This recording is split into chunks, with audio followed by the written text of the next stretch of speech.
¿Sí? Sí, ahora sí. Por favor. Vamos a partir. Bueno, muy buenas tardes a todas y a todos.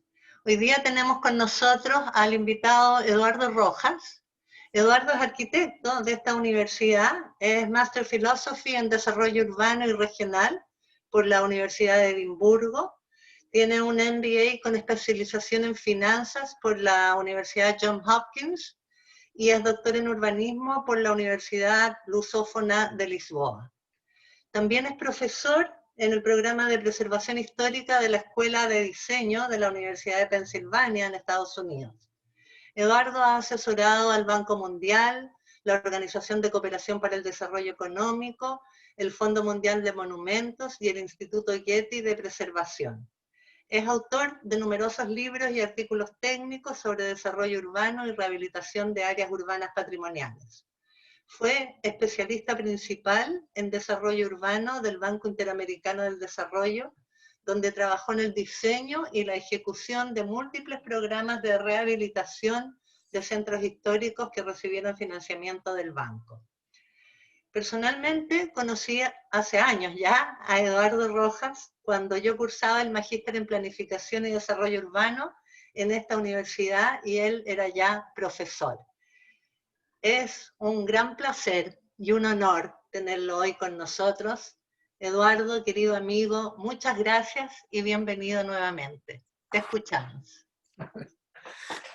Bueno, Marisol, muchas gracias por la invitación y primero que nada quiero decirle que el honor es para mí y sobre todo que me den la oportunidad de compartir el trabajo de investigación que he estado haciendo estos últimos años y con ustedes y poder beneficiarme de los comentarios, de la discusión que vamos a tener después que les presente parte de las cosas que estoy haciendo.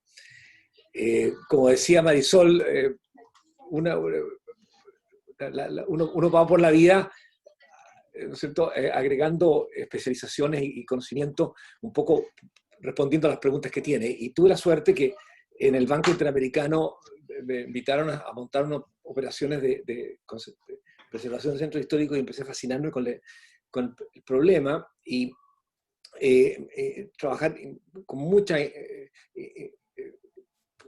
sinergia con los centros de investigación que estaban trabajando en eso en esos tiempos, las universidades, en la UNESCO, en el Getty Conservation Institute, en muchos otros lugares, y desarrollar lo que yo creo que fue para el banco una visión como un poco especial del problema de los centros históricos, y era el tema de la gestión. El problema es cómo se financiaban, cómo se tomaban las decisiones de qué conservar y qué no conservar.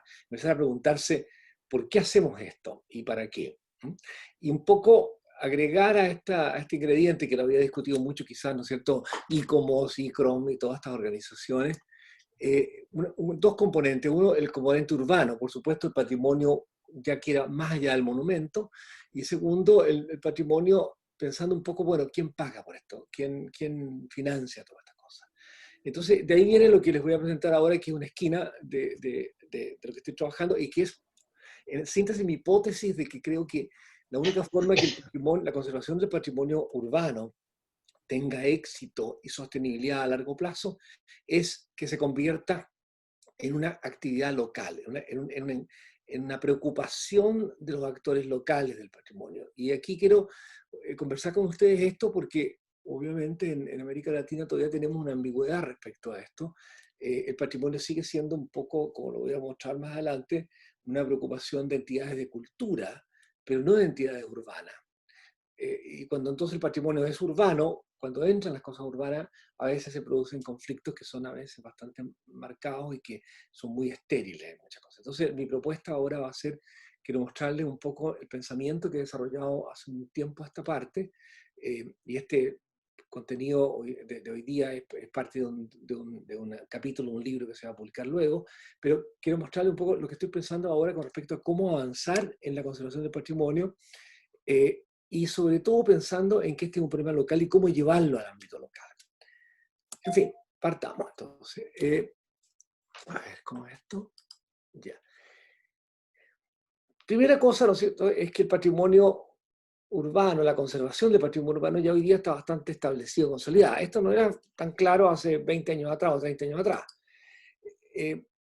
pero creo que sin embargo no ha logrado resolver como dos temas que son como muy cruciales en las áreas urbanas patrimoniales, los centros históricos.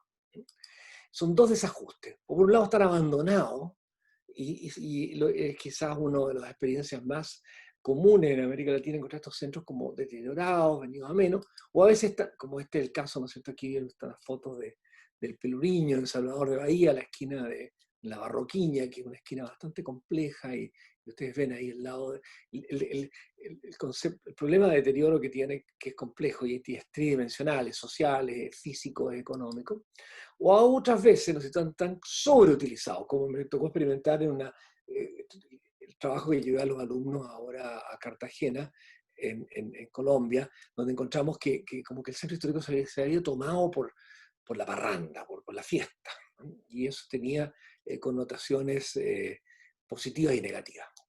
Pero en todo caso, la mayoría de las veces cuando enfrentamos el problema del patrimonio y lo miramos desde el punto de vista de una gestión pública, tendemos a convertirlo como en un pasivo, esa ha sido la tradición, o sea, una carga para el gobierno. Y mi teoría es que en realidad tiene que ser un activo. La única forma de conservarlo es que sirva para el desarrollo económico y social de las comunidades, cuestión que por lo demás, como vamos a ver, hoy día ya está siendo aceptada por la mayoría de los organismos internacionales y los acuerdos internacionales sobre la materia. La recomendación sobre los paisajes históricos urbanos que hizo la UNESCO en el 2011, ustedes la pueden ver en el internet, ¿cierto? Y la nueva agenda urbana del 2016, relativamente reciente, en Quito, los dos enfatizan de que el problema es que el patrimonio tiene que ser parte del desarrollo. Ahora, esto plantea, en mi opinión, un problema de gobernanza muy complejo, porque tiene que, de alguna manera, integrar el patrimonio urbano y la conservación de este patrimonio al desarrollo social y económico de la ciudad. Y esto no ha sido siempre el caso, ni es parte de las prácticas habituales. Porque en realidad la situación actual en muchos países es que el patrimonio se convierte en un pasivo. Miren, 50 años atrás, en la Carta de Venecia, más de 50 ya a esta altura, y estableció como los principios de la conservación. Dijo, bueno, el patrimonio es muy importante, hay que conservarlo, no podemos seguir destruyéndolo como estaba ocurriendo después de la Segunda Guerra Mundial y con el desarrollo urbano y la urbanización en que se arrasaban las áreas centrales y se construía todo de nuevo, y la remodelación urbana era como el enfoque. El movimiento moderno de arquitectos dijo, mire, no, esto no puede seguir, tenemos que parar, y establecieron, como digo, acordaron la Carta de Venecia del 64, y después de ahí para arriba aquí ustedes ven una cantidad de acuerdos, cartas y llamados, ¿no es cierto?, internacionales a ir avanzando en este tema. Yo en este gráfico paro en el 2011 con la UNESCO, pero en realidad hay 3 o 4 más que se han agregado en los últimos años. El punto es que al inicio se conceptualizó la conservación del patrimonio urbano como una cuestión de los monumentos y sus alrededores más inmediatos. Y además, tratando de preservar muy pocos valores históricos, donde se firmó la independencia, donde donde durmió Bernardo Higgins en Chile, ¿no es cierto? O valores estéticos, una linda iglesia, o valores espirituales, iglesias, o qué sé yo, ¿no? Y además movilizado por muy pocos actores. Había un grupo de la élite cultural, de la filantropía, de los organismos internacionales propugnando esto. Y finalmente terminaron en una situación en la cual enfocados a comprometer recursos públicos para sostener el patrimonio.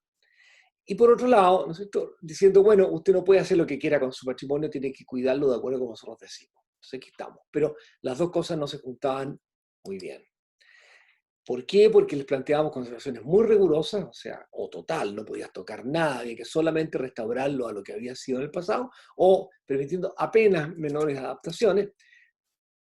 Y hay que pensar que eso es bastante complicado y bastante caro. Ahora, no es que no hayan logrado cosas, o sea, hay logros espectaculares. Yo muestro el convento de Santo Domingo en Oaxaca, que es una preciosura, conservado hasta la última tuerca, o no sé, la último clavo en la esquina, ¿cierto?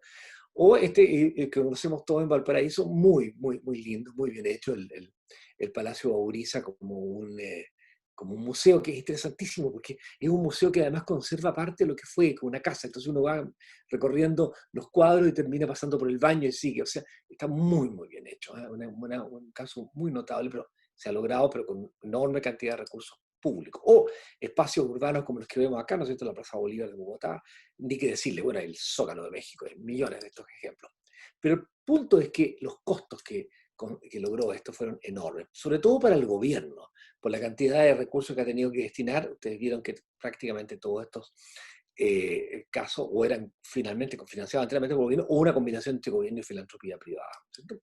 Pero sobre todo para el desarrollo urbano, porque si bien grandes monumentos uno entiende que tengan restricciones de desarrollo, pero áreas patrimoniales urbanas, lo que en Chile llamamos, ¿no es cierto?, áreas típicas o zonas típicas o zonas de interés patrimonial, también tienen una enorme cantidad de restricciones al desarrollo urbano y sobre todo son los propietarios que se les restringe lo que ellos pueden hacer con ellos. Entonces, esa es la forma, como yo digo, se ha convertido en un pasivo. Se ha convertido en un pasivo porque es un gasto público y porque es una restricción al desarrollo. Y es de gran magnitud.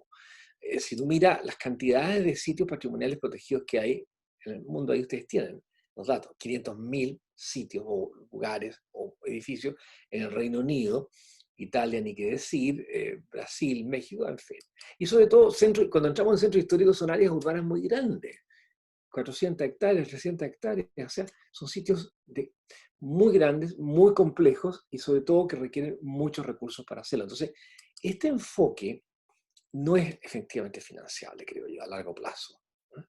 Ni siquiera para los países desarrollados y menos para los no subdesarrollados. Y en consecuencia termina siendo no sustentable. Se salvan algunas cosas y se pierden muchas en el proceso, y sobre todo se genera una cantidad de tensiones sociales muy grande. Y yo creo que UNESCO, Habitat, las Naciones Unidas han ido entendiendo esta cosa y han ido como gradualmente incorporándolo en sus acuerdos internacionales. Y esto, lo importante de los acuerdos internacionales es porque finalmente lo firman 160 países y entonces la mayoría de los países, por lo menos en el texto y en la palabra, están de acuerdo con estos cambios, ¿no es cierto? Que las ciudades tienen que ser inclusivas, seguras, resilientes, que hay que proteger y salvaguardar el patrimonio. Ustedes tienen los datos y van a tener abajo las citas que las pueden ir a buscar y leer, ¿no es cierto? La nueva agenda urbana dice que hay que aprovechar el patrimonio para conseguir, tanto el patrimonio tangible como intangible, para conseguir que las ciudades sean integradas y que en el plano nacional, subnacional y local operen preservando estos valores. Entonces, a esto, ¿no es cierto?, se les colgó y afortunadamente UNESCO planteó la recomendación de los paisajes urbanos históricos, que busca una visión integrada de las cuestiones naturales, culturales y físicas para conseguir un equilibrio. Finalmente, si ustedes leen la recomendación, aquellos que son planificadores urbanos, la recomendación de UNESCO en el fondo está hablando de una planificación urbana sostenible. Y eso es lo que yo digo que significa un esfuerzo y una responsabilidad de gobernanza muy grande, que es lo que quiero conversar con ustedes ahora. Porque si queremos transformar el patrimonio urbano en un activo, ¿qué supone esto? ¿Cuáles son las condiciones bajo las cuales esto puede ocurrir? Primero es porque somos capaces de usar lo que heredamos de las generaciones anteriores, ¿no es cierto?, para resolver problemas contemporáneos. Porque si no está resolviendo un problema de hoy día, no vamos a tener gran interés en conservarlo.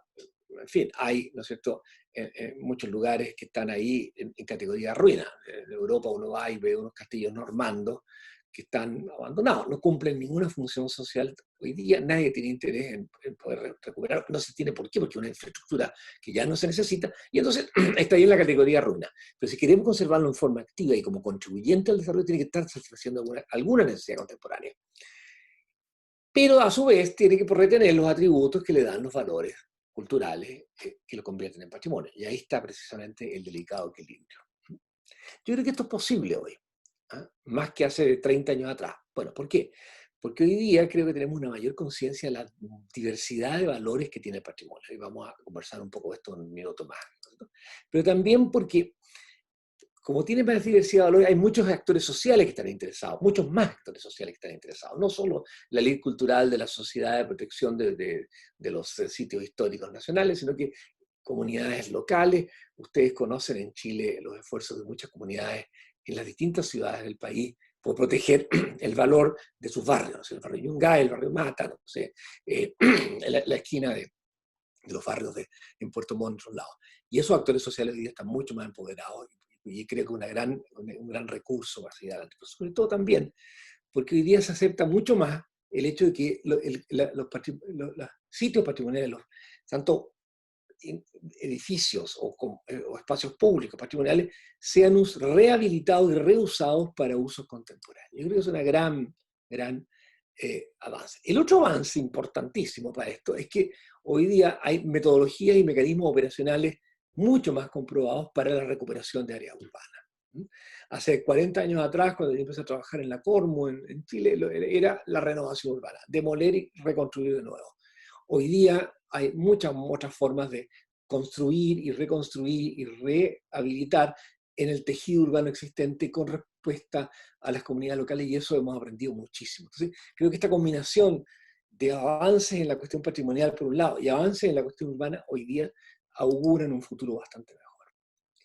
Lo que yo digo es que en realidad para que el patrimonio urbano sea un activo útil para el desarrollo económico y social, tiene que, como decía anterior, satisfacer las necesidades contemporáneas, obviamente sin pasar su capacidad de carga o sus atributos que lo hacen valiosos, pero lamentablemente el mercado solo no logra este resultado. La operación todavía de los mercados inmobiliarios va al más alto uso y en lo posible va a demoler lo que haya para construir edificios, salvo que haya una demanda muy específica y muy rentable, y en consecuencia no podemos confiar plenamente solo en los mercados que resuelvan este problema. Una cuestión que es bastante compleja hoy día en Chile, porque Chile tiene un proceso de desarrollo urbano muy dominado por los mercados inmobiliarios. Ahora, tampoco como veíamos anteriormente, lo puede hacer el gobierno solo, porque no tiene recursos. El tamaño de estas operaciones es muy grande. Entonces, el punto está en cómo conseguimos alguna forma de cooperación virtuosa entre lo público y lo privado para conseguir estos objetivos. Y ahí es donde viene el desafío. ¿Cómo conseguimos estos acuerdos? ¿Cómo coordinamos? ¿Cómo logramos que estas dos entidades que culturalmente son distintas, el sector privado inmobiliario, un sector privado que busca ¿no es cierto? Hacer buenos negocios y crear, pero y un aparato público que tiene que proteger valores públicos que no están muy claramente definidos a veces o son difíciles de conceptualizar. Bueno, ¿cómo juntamos todo esto? Y ahí está el campo de investigación que estoy trabajando yo ahora y que quiero presentarle algunas ideas. Lo primero que yo diría a la cuenta es que los mecanismos que tenemos hoy día no nos van a servir. Lo que necesitamos son bastante distintas a lo que tenemos hoy.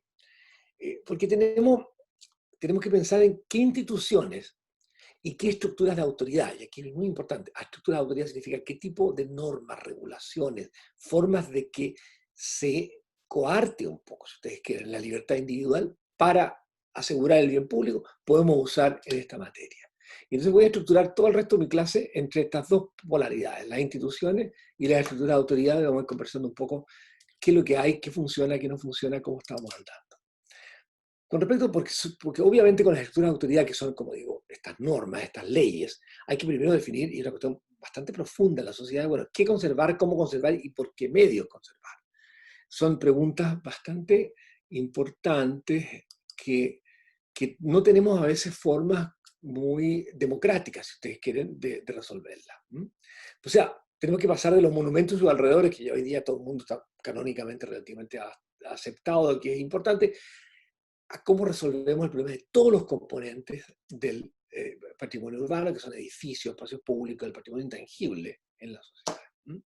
Ahí abajo les voy dejando las citas de los documentos de UNESCO y de los documentos de Naciones Unidas en los cuales estos temas están tocados, así que no voy a referirme a ellos, pero ahí están las citas. Después, ¿cómo hacerlo? Porque el tratamiento ha sido muy de abajo hacia arriba, ¿no es cierto? En Chile lo conocemos bastante bien, ¿no es cierto? Alguien, un grupo, se acerca a la Comisión de Monumentos Nacionales y propone que se declare monumento un barrio o como se llama, zona típica, que es un nombre un poquito raro, pero bueno, se llama zona típica. Y entonces la comisión lo analiza, lo decide y se acepta. Y entonces esa zona queda sometida a un régimen muy estricto de control, fundamentalmente manejado por el Consejo de Monumentos Nacionales. O sea, una forma de arriba hacia abajo, normativa y muy rígida. ¿Cómo logramos que esto sea un proceso exactamente en el otro sentido?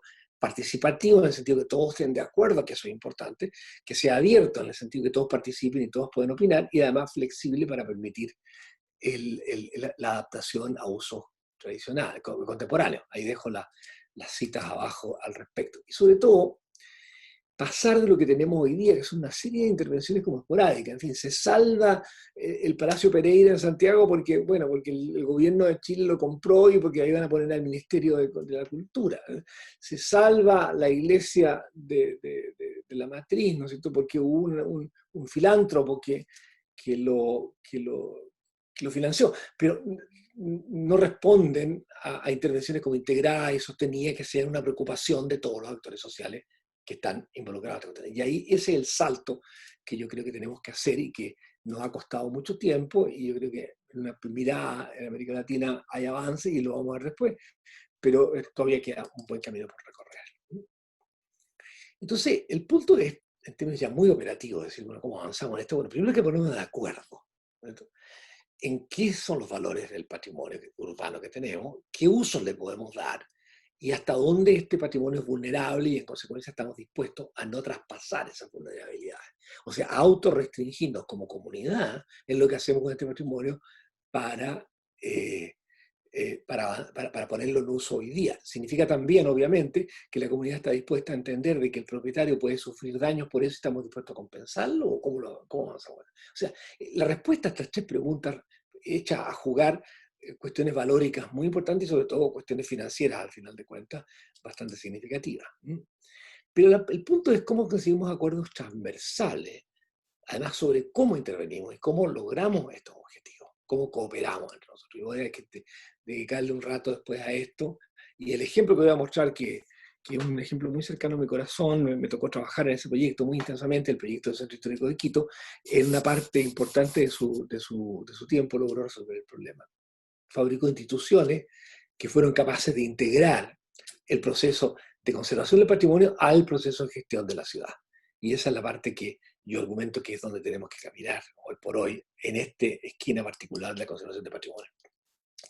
Voy a pasar muy rápido, la verdad es que ustedes, yo creo que esto ya lo han discutido y no quiero detenerme mucho, pero sí quiero dejar constancia de que estoy consciente de la complejidad de los distintos tipos de valores del patrimonio.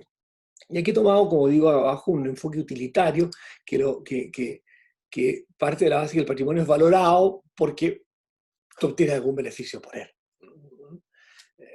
Es una visión un poquito estrecha, en eso reconozco mi sesgo de venir de haber hecho estudios financieros y de pensar que estas cosas un poquito más en términos de, como diría yo, más utilitarios, pero creo que es suficientemente válida porque cubre un montón del rango de los problemas que estamos enfrentando. Yo sé que hay otras razones por las cuales queremos valorar el patrimonio, pero partamos por lo utilitario, vamos a los beneficios. Y ahí vemos que obviamente el patrimonio nos ofrece un potencial cultural, o sea, una cantidad de flujos y beneficios socioculturales que no son importantes, por el valor histórico, por el valor estético o científico. Ahí están las definiciones que provee David Throsby en su artículo del 2012, que ustedes lo pueden ver en la bibliografía, valores espirituales, simbólicos, en fin.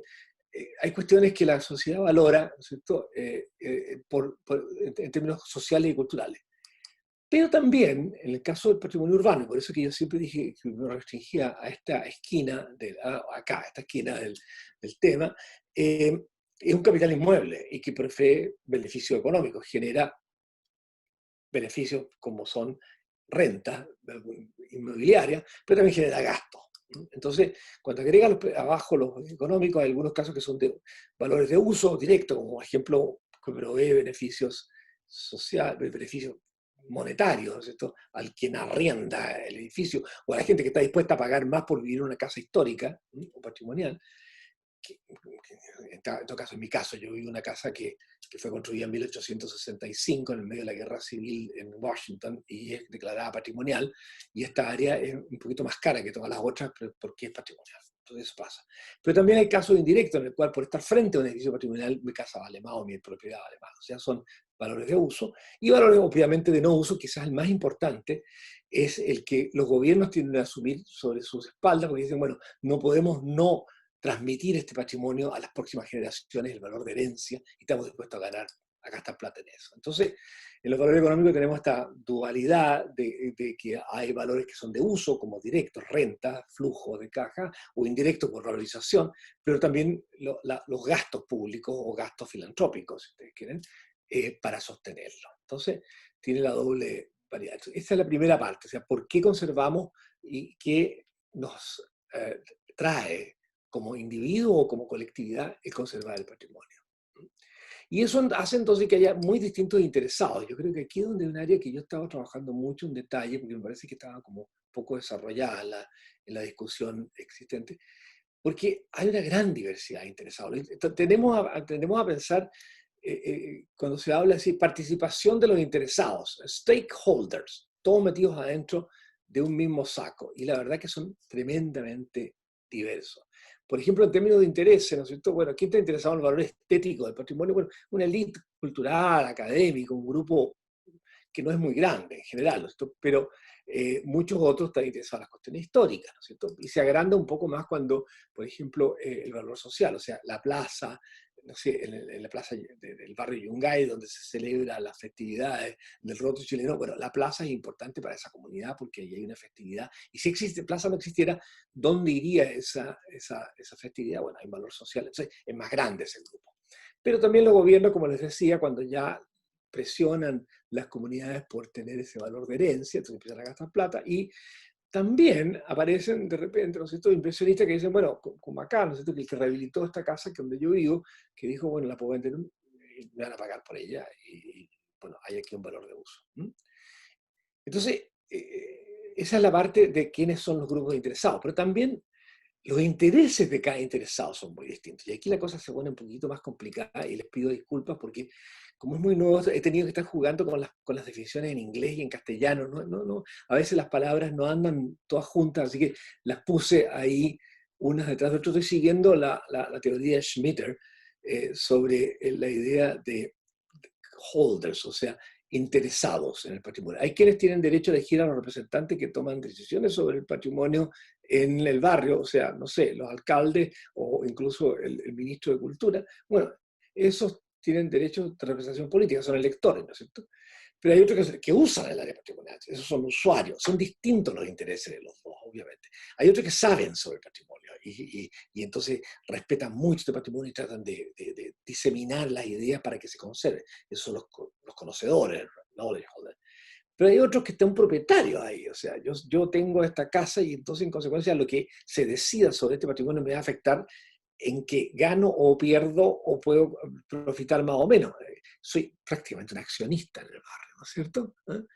Y otros casos, ¿no es cierto? Yo soy un afectado, o sea, el arrendatario de un CITE que se rehabilita y entonces el precio del arriendo sube al triple y es expulsado porque no puede pagarlo, bueno, se beneficia o se afecta por el cambio, ¿no es cierto? Entonces, esos son los realmente afectados, los stakeholders, ¿no es cierto? Bueno, entonces, aquí estoy todavía muy enredado en este trabajo porque es muy complejo, pero creo que si no logramos refinar nuestro análisis de los interesados en el patrimonio, va a ser difícil llevarlos a la mesa de negociaciones y de conversación, porque no todos van a llevar las mismas valorizaciones patrimoniales y la misma carga emocional sobre el patrimonio. Después viene, bueno, ¿cuánto poder tienen? ¿No es cierto? Algunos que toman decisiones, literalmente el alcalde o el ministro, o qué sé yo, incluso los inversionistas inmobiliarios, ¿no es cierto? Toman decisiones, ¿qué pasó con esto? Y hay otros que son los que autorizan esto, o sea, la municipalidad y la dirección de obras o incluso el Consejo de Monumentos Nacionales, les dan la llave, permiten o no permiten, ¿no es cierto? Y otros que saben sobre la cuestión y que a veces ayudan y a veces complican las cosas, pero bueno. Ahora, la otra dimensión, la tercera dimensión, estos grupos comprometidos están con esto, ¿cierto? Porque hay algunos que están ahí metidos porque son dueños, porque están viviendo, ¿no es cierto? Y son realmente actores que van a estar en las duras y en las maduras. Y por otro lado están, que son los académicos que dicen, mire qué interesante este barrio, en fin, hay que protegerlo, pero están como periféricos, o sea, dicen, y si el barrio no se preserva, bueno, qué pena, pero no están como comprometidos hasta el fondo, ¿cierto? Y finalmente viene la otra dimensión, la cuarta dimensión, el tema de cuánto poder tienen. Algunos toman decisiones, otras son, como decía yo, autorizan cosas y otros son expertos. O sea, cuando mezclamos todo esto, tenemos una situación, ¿no es cierto?, bastante difícil. Y yo creo que aquí hay una cuestión que tendríamos que mirar con cuidado, ¿no es cierto? Es un grupo, disculpa que se está repitiendo esto de alguna manera, claro, ya. Aquí hay una cuestión que es importante, claro. Aquí una cuestión que es bien interesante es que cómo interactúan ellos. ¿Eh? Si están dispuestos a cooperar para hacer algo, o están conflictuados, o son indiferentes. Por ejemplo, miremos el caso que yo siempre hablo mucho de los turistas, porque se habla mucho en las áreas patrimoniales, no, para el turismo, el turismo, el turismo. Bueno, el turismo corresponde a un tipo de interesados, digamos, ¿sí? Muy peculiar, tienen un interés como muy de pasar el lugar. Ellos están ahí un día, 2 días, 3 días, probablemente no van a volver nunca. Lo que pase ahí no pasa más allá de ese interés, o sea, son lo que Smith llaman interesados en el espacio, o sea, están un rato ahí. Entonces, ese grupo no entra ni coopera, ni entra en conflicto, ni indiferente, y quizás es súper periférico. Entonces, cuando conversamos sobre los temas de quiénes les interesa el patrimonio, y sobre todo por el enorme énfasis que se le pone al patrimonio urbano en el turismo, yo creo que en cierta medida estamos errando la meta, porque la verdad es que los turistas son quizás los interesados menos comprometidos, más extemporáneos y quizás más livianos que hay en toda la discusión sobre el patrimonio, y no estamos considerando en la discusión a los que están invertidos, que son accionistas del lugar o que se les va la vida, bueno, parte de la vida en estar o no estar. Yo creo por eso que este cuento del análisis de los quienes son interesados a mí me parece que es sumamente interesante en todos los temas patrimoniales, porque afectan las motivaciones y su interés en participar. Yo creo que, de nuevo, con un enfoque tremendamente utilitario, lo reconozco, ¿no es cierto? Bueno, los que se benefician de la conservación van a estar dispuestos a promoverla y a contribuir, o sea, eso está claro. Los que no, se les va un poco lo mismo. Pero lo interesante es que quienes lo promueven, quienes los benefician y quienes lo financian, sean lo más cercanos a los mismos, que sean lo más posiblemente cercanos. Y ahí es donde tenemos una de las preguntas más importantes, porque en la medida que son más cercanos, van a tener compromisos más estables con el lugar. ¿Eh? Van a transformarse en lo que yo llamo con interesados centrales, o muy comprometidos. Lo último que queremos son estos periféricos, como los turistas que pasan y dicen que es lindo el lugar y que bueno, que sería ideal que lo tengan y lo mantengan, pero nunca vuelven más y no les importa mucho. Entonces, si ponemos aquí una nube, que esta vez es una nube como muy igualitaria, de todos los posibles interesados, de los conservadores patrimoniales, el gobierno central, los productores, las fundaciones, los residentes, los inversionistas, y empezamos a pensar cuáles son centrales, comprometidos, periféricos, en cualquier lugar, en cualquier sitio patrimonial, tenemos un instrumento analítico para empezar a entender cuál es el juego de fuerzas que se están haciendo. Y entonces, mirando un poco lo que ha pasado en América Latina, dije, ¿cómo se han configurado estas relaciones al interior de los interesados? Y descubrí que habían como 3 fases, que ya afortunadamente hemos avanzado ya a la segunda o casi a la tercera. Al principio esta cosa fue como una preocupación, como decía yo, de la élite cultural, los académicos, los filántropos estaban interesados, no se vaya a perder esto. Acá la casa donde durmió Bernardo Higgins hay que conservarla, o que acá se firmó el acta de la independencia, etc. Pero todavía un poquito periférico, en fin, muy importante, pero no tanto. Ahora, cuando el gobierno entra porque dice, bueno, hay aquí algo que transmitir a las próximas generaciones, ya las cosas se cambian, porque ahí hay compromiso de gasto público, y bueno, Chile tiene el programa de conservación de puesta en valor del patrimonio, y tiene esfuerzos muy claros al respecto que responden precisamente a esta segunda etapa. Lo interesante es cuando el resto se une a esto, y ahí es donde viene lo que yo estoy planteando, que es cuando lo que necesitamos es que se convierta en un tema de interés de todos los actores sociales, las comunidades, los inversionistas, los propietarios, los empresarios, etc. Y ahí todavía, en Chile por lo menos estamos un poco lejos de esto. Entonces, al final de cuentas, cuando queremos definir qué sería una conservación sostenible del patrimonio urbano, como pide Naciones Unidas, Hábitat 3 y qué sé yo, bueno, a mi modo de ver es sostenible cuando satisface necesidades contemporáneas, porque si no tiene utilidad hoy día, se convierte, como decía yo, en el castillo normando abandonado ahí en la costa frente al Atlántico, ¿no es cierto?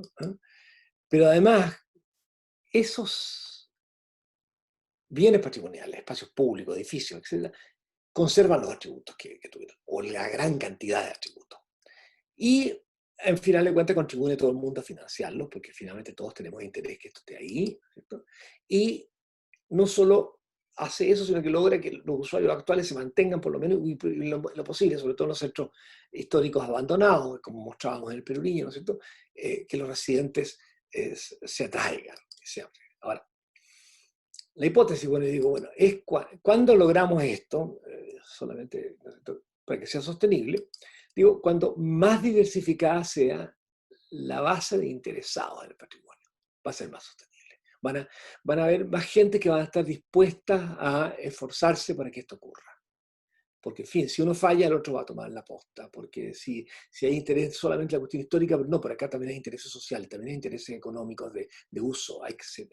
Entonces, mientras más diversificada sea la base de interesados, mayor va a ser el compromiso, además, con las regulaciones, y más recursos van a estar dispuestos a atender. Entonces, este análisis de los interesados que llamaban, ¿no es cierto?, entre los accionistas y los conocedores, etc. Mientras más diversificada esa base, mientras más confluyan sobre un lugar y mientras más comprometidos estén en forma permanente, van a tener más compromiso con que se regule y más que se destinen más recursos, y ellos mismos van a aportar más recursos como filántropos o como consumidores, etc. En consecuencia, es mucho más probable que sea sustentable. Entonces, el movernos de hoy día, en que estamos con una pequeña grupo de elite que una comisión nacional decide y que afecta restringiendo lo que se puede hacer con un área patrimonial, y entonces restringiendo también la transformación que puede ocurrir a una situación en que estemos todos de acuerdo que queremos sostener esto, pero además usarlo, y estamos todos de acuerdo en aportar, es un gran salto cualitativo que creo yo que es lo que está implícito en las propuestas de Naciones Unidas y de la UNESCO en su propuesta de las áreas históricas patrimoniales. Bueno, no quiero detenerme mucho en esto porque estas son casi cuestiones absolutamente típicas de patrimonio, de planificación urbana. O sea, para poder abordar esto hay que tener una visión de largo plazo, a dónde se quiere ir. Como decía un amigo mío, profesor Pablo Trivelle, siempre dijo, es mucho más fácil echarle para adelante que saber a dónde uno va, ¿no? Y yo creo que ese es el caso, ¿no es cierto? Porque queremos saber a dónde vamos con esto, ¿no es cierto? Hay que coordinarnos. Y aquí viene lo interesante, que hoy día, como decía yo al principio, existe una posibilidad concreta de coordinar los instrumentos y los métodos analíticos de la conservación patrimonial con el planeamiento urbano y convertirlos en una relación de carácter virtuoso. Porque por las disciplinas de conservación histórica vamos a poder pensar regulaciones que sean flexibles para poder abordar el problema, cómo adaptar estos sitios a nuevos usos respondiendo a sus capacidades de carga y a sus valores patrimoniales. Y de la planificación urbana vamos a tener intervenciones y conocimiento de cómo reequilibrar el uso, atrayendo nuevos inversionistas y a las áreas deterioradas o reequilibrando las enormes demandas que están recibiendo centros históricos en casos de sobreutilización. Finalmente, obviamente, vamos a poder también con estos instrumentos en conjunto mitigar los efectos negativos de lo que se llama el aburguesamiento, la gentrification en inglés, que es el desplazamiento de los más pobres o de los grupos más vulnerables de las áreas históricas cuando éstas adoptan algún grado de dinamismo. Entonces eso significa, para mí, ¿no es cierto?, cambios bastante profundos en las reformas de actualidad. Miremos los tipos de planes. Voy a pasar muy rápido por esto porque es una temática como súper especializada en la cuestión urbana, pero creo que es importante porque afecta a todos los aspectos de la conservación del patrimonio. Las reglas y las formas como lo conservamos son equivalentes a los planes en el caso del patrimonio, por ejemplo, intangible, así que aplicaría también. La estructura de autoridad tenemos que salir de lo que hoy día tenemos, que son regulaciones de conservación impuestas o definidas por instituciones culturales, en este caso el Consejo de Monumentos Nacionales, sobre planes de desarrollo urbano que están adoptados fundamentalmente por los municipios. Y en ese desequilibrio en Chile es patente porque hay no solo dos reglamentaciones que afectan al patrimonio, ¿no es cierto? La Ley de Monumentos Nacionales que define las zonas típicas, pero la Ordenanza General de Urbanismo y Construcciones que define lo que se llaman las áreas de interés patrimonial en los planos reguladores. Y no coinciden a veces y tampoco tienen ni siquiera las mismas terminologías, la misma nomenclatura. Llevamos 20 años hablando de esto, todavía en Chile no podemos resolverlo, pero ahí estamos, ¿cierto? Entonces, el punto es que las reglas de regulación de patrimonio de conservación tienen que ser parte integral de la gestión urbanística. Este es el caso en la ciudad vieja de Montevideo, donde se fundó la ciudad en la punta de la bahía, que tiene una serie de problemas porque tiene un puerto, tiene una cantidad de oportunidades, y que el plan del Centro Histórico de Montevideo lo logró poner todo junto en lo que se llama las áreas de renovación integrada y en las áreas de desarrollo urbano integrada, y pensó el problema de forma integrada. Entonces ahí tenemos un claro caso donde se juntaron elementos de la conservación del patrimonio con elementos de conservación del patrimonio intangible. Eso ¿no es cierto? Tamborero de arriba son las murgas del festival ¿cómo se llama? De carnaval de Montevideo. Pero ustedes ven que se han conservado sitios patrimoniales, incluso hay manejos sobre infraestructuras industriales que todavía están metidas dentro. La segunda cuestión es que las instituciones que toman decisiones sobre este tema tienen que estar unificadas. ¿Quién decide qué preservar, cuánto preservar y cómo hacerlo? Es un proceso de planificación que no solo tiene que ser lineal como el que tenemos hoy día, ¿no es cierto? Que los concejales hablan de planificador urbano para que haga el plan, en este caso plan regulador, y después entonces este plan regulador regula a los inversionistas y el desarrollo inmobiliario, sino que tiene que darse la vuelta. Y yo creo que aquí la experiencia francesa muy interesante, el urbanismo negociado, en que es una metodología en que el planificador urbano o el que administra el plan está permanentemente respondiendo ante la comunidad para del avance que está teniendo el plan y cómo se están tomando las decisiones con los inversionistas inmobiliarios. Entonces, es una forma de que en realidad el planificador urbano es responsable directo ante la comunidad de lo que esté pasando con ese plan por muchos años, y a través de los consejos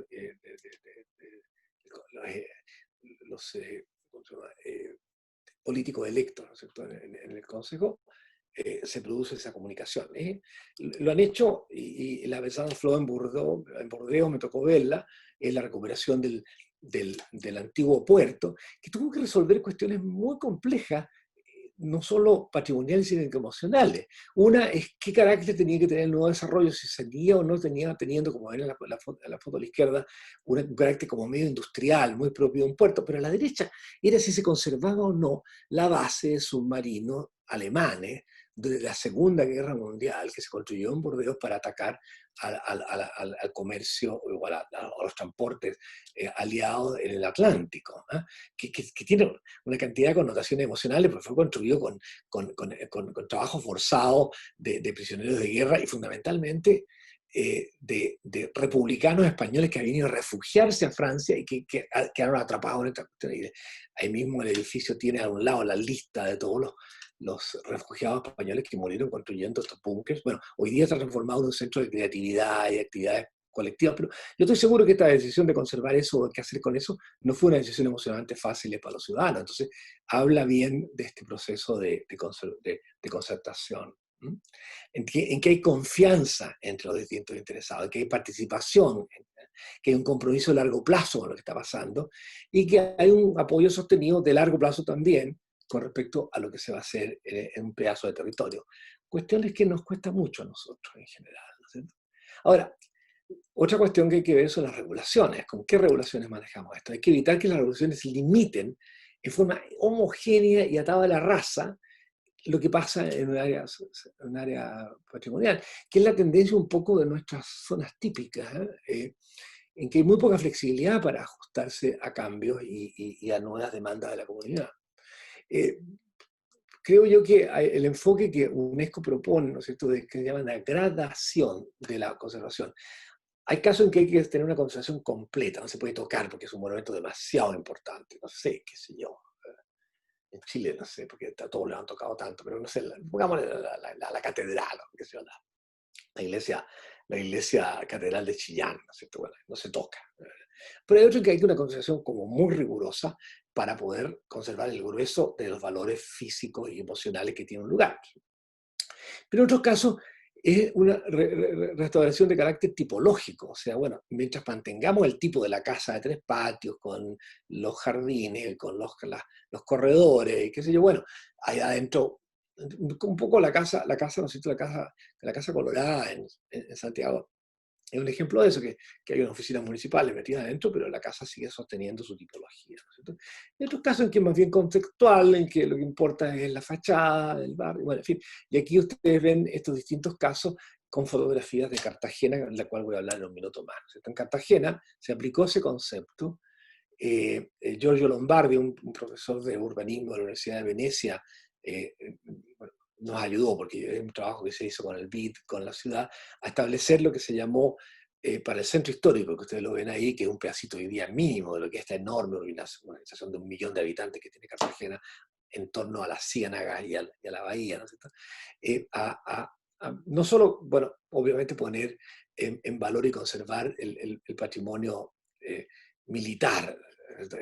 Son quizás de los mejores ejemplos de las fortificaciones coloniales españolas diseñadas por Antonelli, un gran ingeniero militar español, italiano, que ayudó en La Habana, acá y en muchos lugares. Pero también establecer las tipologías de vivienda de Cartagena, la casa de 3 patios, la casa de 3 pisos. Ustedes ven, el primer piso es como la cosa comercial, el segundo piso, interesante, esas balcones ahí en el segundo piso son donde se guardaban los productos para vender abajo, porque ahí estaba seco y pasaba el aire, y la familia vivía arriba, ¿no? En el piano móvil. Hay casas de 1 piso también, y de 3 patios, etc. Y ahí Lombardi y su grupo hicieron un análisis de la tipología edilicia una por una, y elaboraron, clasificaron todas las casas, en este caso este es el área del barrio Centro y San Diego de Cartagena, y para cada una se le dieron normas de transformación, hasta donde se podían modificar, a fin de permitir cambio, pero a su vez retener el valor tipológico. Entonces ustedes ven ahí para la casa de 2 pisos, para la casa de 1 piso, en fin, la normativa va una por una a todo esto. Y consiguieron lo que yo creo que hasta el año mediados del año 90, después vamos a ver un poquitito lo que es hoy día, pero conservar bastante bien un patrimonio que es espectacular realmente. O sea, es una ciudad muy, muy linda, muy maravillosa, y las casas están bien conservadas, y se mantienen las tipologías y el carácter de las calles. Y finalmente, y hay una cuestión adicional, yo creo que no tenemos en Sudamérica, además de estas normativas que ya hemos hablado, todos los planes y de las normativas de transformación, lo que llamamos son las guías de diseño, o sea, orientaciones para quienes toman decisiones de cómo restaurar y cómo hacerlo, y que creo que están muy poco desarrolladas. Voy a mostrarle ahora, muy a la pasada, un caso que desarrollé para la India en una consultoría, pero porque en realidad era lo que tenía a mano, y la verdad, podía haber hecho una cosa latinoamericana, pero me tomaría más tiempo, pero esta por lo menos la conozco muy bien. Es como, son recomendaciones para asegurar de que las intervenciones no destruyan los valores más estéticos y son complementarias en consecuencia a los planes. Muchas veces no son vinculantes y en consecuencia son más bien cuestiones de negociación con los arquitectos. Pero aquí, esto es en Ahmedabad, en la India, y una cosa muy interesante, porque el centro histórico está constituido por estos pequeños barrios que ustedes ven en la fotografía del medio, son barrios semicerrados y autocontenidos en que, por ejemplo, una artesanía, un grupo de artesanos vivían ahí, o una variante religiosa específica del hinduismo vivía ahí. Y tenían una puerta, que se cerraba en la noche, y todos vivían, pero también tenían un pasaje secreto para arrancar en caso de ataque. O sea, era una estructura muy interesante que además tenía, ¿no es cierto?, una edilicia muy adaptada a las necesidades del calor muy fuerte que hay en los veranos allá y la circulación de los aires. Entonces, mantener las líneas de edificación, ¿no es cierto?, tradicionales versus una línea de edificación continua, como se acepta muchas veces en planeamiento de urbanismo, que los lotes no tuvieran una ocupación del 100%, ni siquiera del 50%, sino que lograran conseguir esto que se muestra acá en esta foto o en este dibujo con las líneas azules, que era lo que permitía la circulación del aire a través de las habitaciones de la edificación, y que los permitía ser climáticamente muy agradables. No se podía conseguir si acaso se hacía como lo hacíamos a la derecha, que se ocupara todo el terreno y no hubiera ese tipo de problemas.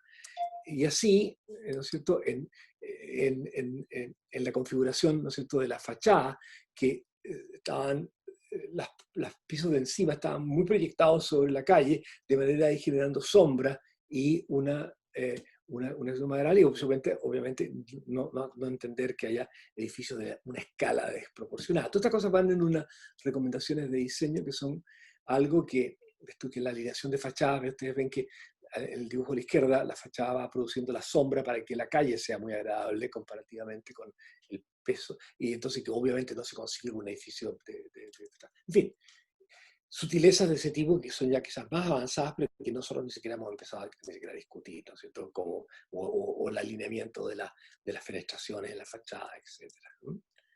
Entonces, esto nos lleva a pensar en términos institucionales, con bastante profundidad. O sea, hoy día tenemos, por ejemplo, en Sudamérica una dispersión enorme en las instituciones que toman decisiones sobre el patrimonio.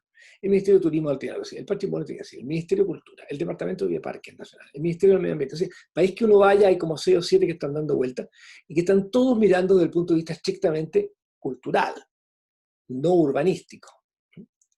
Entonces, el punto es cómo lograr de que todas estas instituciones se pongan de acuerdo y con la comunidad qué hacer, cuánto y con qué medios. Hay cosas que funcionan, y aquí pongo 2 ejemplos. Bueno, hay veces que hay institutos semipúblicos o públicos, como en el caso de Curitiba o en el caso de Casa del Historiador de La Habana, que por muchos años han pensado el problema, han asesorado a la municipalidad, han logrado que estos organismos se alineen en esta dirección y han conseguido cosas que son muy interesantes. Yo creo que todo el mundo conoce el éxito de Curitiba en alinear el crecimiento urbano con el transporte, con la densidad y con la intensidad de uso. Nadie puede desconocer lo que hizo Eusebio Leal, que recién murió, pero la oficina de historiador desde el punto de vista de sostener la conservación del patrimonio como una cuestión social. ¿Sí? Pero lo importante es que estas instituciones tienen que ser capaces de coordinar a todos los actores sociales y generar mecanismos fuertes de coordinación. Cuestiones que no es que uno quiera, como ocurre mucho en Sudamérica, bueno, en fin, creamos la mesa de coordinación del barrio Yungay. Ahí se sienta, ya, muy bonito, ya haremos lo posible, pero no hay ninguna vinculación, no hay ningún una cuestión fuerte que coordine lo público con lo público, porque el Ministerio de Obras Públicas hace algo, el Ministerio de la Vivienda hace otro, el Ministerio de Bienes Nacionales hace otro por acá, el Ministerio de Transporte toma decisiones sobre el metro, etc. Y todo esto confluye en un territorio y nadie ha conversado entre ellos. Y cuando se sentaron en una mesa, todo el mundo dijo que lindo, pero nunca nadie se comprometió a nada concreto. Yo creo que entonces, ¿cómo logramos a una coordinación público-público? Los franceses inventaron el contrato plan, que tiene grandes virtudes, pero claro, tiene la dificultad que estos contratos son por un proyecto específico, por un territorio específico, por un tiempo determinado, pero son muy efectivos en coordinar los entes públicos entre ellos.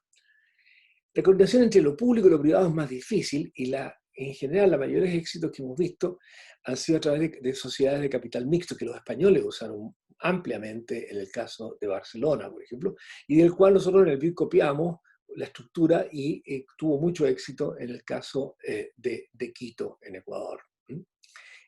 Son sociedades en las cuales el aparato público pone recursos, el sector privado modestamente pone algo, porque muchas veces los inversionistas privados tienen tantas dudas respecto a lo que va a pasar en un centro histórico que consideran que los riesgos son enormes y en consecuencia no son muy proclives, pero a veces ponen algo y en conjunto empiezan a hacer intervenciones coordinadas que empiezan a darle un cambio drástico a un área. Finalmente, mecanismos mucho más eficientes de coordinación privado-privada, porque lo que hacen dos propietarios cercanos, si uno no sabe lo que el otro va a hacer, se genera una especie de situación bastante perversa, que en el fondo a todos les convendría que se rehabilitara el área, pero a nadie le conviene ser el primero, porque se va a tener que mamar o tragar toda la desvalorización producto del deterioro de todo el resto. A todos les conviene ser el último y ahí capta toda la plusvalía. En consecuencia, este es un proceso de coordinación bastante complicado que hay que resolver, que el plano regulador, simplemente para estableciendo normativas de línea de edificación, altura y uso del suelo, no es capaz de resolver. ¿No? O sea, en suma, yo digo que cómo logramos un balance, ¿no es cierto?, adecuado entre la conservación de los valores culturales y a tiempo que este patrimonio está en uso contemporáneo y por consiguiente es objeto de inversión, de cuidado y de valorización por parte de la gente. Y esto entonces requiere estructuras de gobernanza que son bastante más complejas que las que tenemos hoy día, que son como este nivel de el plano regulador, que es lo único prácticamente vinculante, incluido el plano intercomunal, y después todos los planos por abajo en Chile son como indicativos. El plan de ordenamiento territorial pide que los organismos públicos lo tomen en cuenta cuando toman decisiones, el plan de desarrollo comunal, en fin, los distintos organismos de la comuna lo tomarán en cuenta cuando toman decisiones, se lo incluye en la evaluación costo-beneficio de los proyectos cuando hay, pero los proyectos en el departamento de planificación o en la división de evaluación de proyectos del Ministerio de Desarrollo, siguen analizándose proyecto a proyecto. Entonces, enfrentamos, me recuerdo, en Valparaíso, cuando mirábamos el problema de mejorar una calle, ¿no es cierto?, en el Cerro Santo Domingo, pero esta calle llevaba al ascensor que había que construir para poder conectar con las plazas de arriba, que para poder conectarlo con el mejoramiento de una escuela, el Ministerio exigía que cada proyecto fuera analizado de forma independiente y no había manera bueno, primero, pasaba 3 años consiguiendo RS, y segundo, no había manera de que los beneficios de uno al otro se pudieran juntar. Y eso entonces es la cuestión, ¿eh? ¿Cómo conseguimos este equilibrio entre uso y capacidad del patrimonio? ¿Cómo revitalizamos estas áreas patrimoniales? ¿Cómo regulamos la forma de utilizarlas? Pero bueno, la pregunta uno que hace es si esto es posible o no. Y yo creo que es posible. Ahora, Marisol, pregunto, son las 5:10. ¿Tenemos tiempo para mirar un caso o paramos aquí?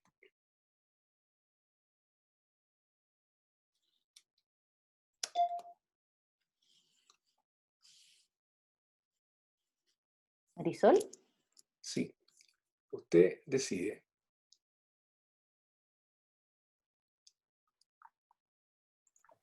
Perdón, creo que tenía cerrado el micrófono. Bueno, lo que digo es que tengo un caso que podríamos conversar de que muestra que esto es posible, pero va a tomar unos 15 minutos. Ok, entonces hagamos una pausa, si estás de acuerdo. Hacemos una pausa de 10 minutos, Ya. cerramos a los invitados y volvemos con nuestros alumnos del curso. Eso es lo que estaba sugiriendo. ¿Estarías de acuerdo, Eduardo? Yo estoy de acuerdo. Yo creo que el mensaje central que mandé es decir, mire, tenemos que cambiar la forma como manejamos el patrimonio, y la forma de cambiar, ¿no es cierto?, es llevarlo más hacia la comunidad local y a la participación. Y lo único que el caso va a hacer es mostrar que esto es posible. Pero bueno, o sea, obviamente es bueno saber que es posible hacerlo en América Latina, porque ya está hecho en muchas otras partes. Entonces, bien, podemos entrar en los detalles. Está bien. Ok, mira, yo tengo las 18:09. ¿Les parece